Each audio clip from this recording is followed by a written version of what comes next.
Hello everyone, उम्मीद करता हूँ आप सब लोग बहुत अच्छे होंगे। आज के इस क्वेश्चन में हम डिस्कस करने जा रहे हैं, एक वक्र दे रखा है और उन पर हमें क्या ज्ञात करना है, बिंदु ज्ञात करना है कि जिन पर अभिलंब एक्स अक्ष से समांतर है। ओके, हमें क्वेश्चन के अंदर बिंदु ज्ञात करने हैं। तो बिंदु ज्ञात करने के लिए अब याद रखिएगा कि आप जब भी बिंदु ज्ञात करें तो आप दो प्रवणताओं को निकालते हैं। बस याद रखिएगा, दो प्रवणताएं आपको ढूंढनी पड़ेंगी। कभी भी आपको वक्र के अंदर बिंदु की बात करनी है तो आप क्या करेंगे, दो प्रवणताओं को ढूंढेंगे। उसके बाद जो कंडीशन दे रखी होगी ना, उस पर अप्लाई करेंगे। आप बात समझ में आ गई? जैसे अभिलंब है एक्स अक्ष से समांतर यहाँ कह रहा है, तो इस कंडीशन को फॉलो करते हुए आपको सॉल्व करना है, लेकिन पहले दो प्रवणताएं ज्ञात करेंगे। चलिए हम आपको समझाते हैं किस तरीके से हम बात करना चाह रहे हैं आपसे। हम आपको बताना चाह रहे हैं, देखिए वक्र है, आपको दिया गया x² / 4 दिया गया है, प्लस y² / 25 दिया गया है, = 1। ये आपका वक्र दिया गया है। आपको दो प्रवणताएं ढूंढनी है।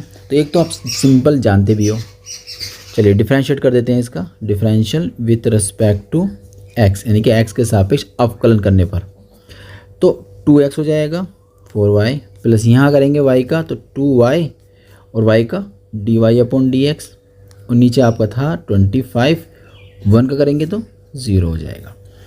ये dy/dx जो है ना, आपको जो दिखाई दे रहा है, एक्चुअली में ये भी प्रवणता में काउंट होता है। तो आपको मिलेगा इतना। आपने क्या काम करा, इस x को सेकंड साइड भेज दिया, रिजल्ट आ गया 2x/4।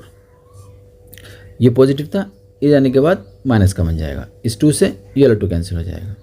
यानी कि dy/dx का अगर मान निकाला जाएगा तो आपको मिलेगा -25x, ये y चला जाएगा नीचे, 4y। बात समझ में आ गई इतनी? तो इस तरीके से आपने एक तो निकाल लिया है। ओके, इतना तो काम आपको आराम से हो जाएगा। दूसरी कंडीशन को आपको फॉलो करना पड़ेगा। वो कह रहा है जिन पर अभिलंब जो होना चाहिए ना, एक्स अक्ष के समांतर हो। तो ठीक है, लिख देंगे एक लैंग्वेज, एक्स अक्ष के समांतर अभिलंब की प्रवणता बोले तो dy/dx कितनी होगी, इन्फिनिटी हो जाएगी। ओके, अब डिफरेंशियल तो हम पहले ही कर चुके हैं ना, इस वैल्यू को उठाएंगे और यहाँ पुट कर देंगे, यानी कि -25x/4y = इन्फिनिटी को लिख सकते हैं 1/0। अब 1 की मल्टीप्लाई हो जाएगी 4y से तो 4y हो जाएगा, इधर की मल्टीप्लाई हो जाएगी 0 से तो इधर टोटल 0 बन जाएगा। तो y का मान निकल कर आ गया 0। ठीक है, इतना काम समझ में आ गया। अब ये जो y का मान आपने निकाला है, पुटिंग कर दीजिए, पुटिंग इन 1।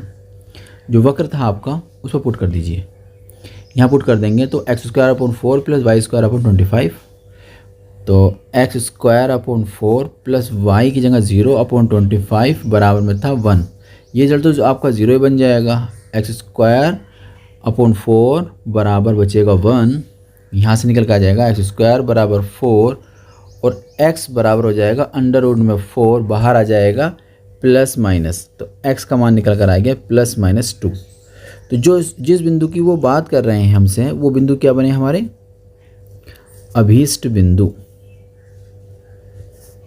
बराबर +-2, 0। x का मान तो +-2 आया था, y का मान कितना निकल कर आया था, y का मान तो 0 आया है।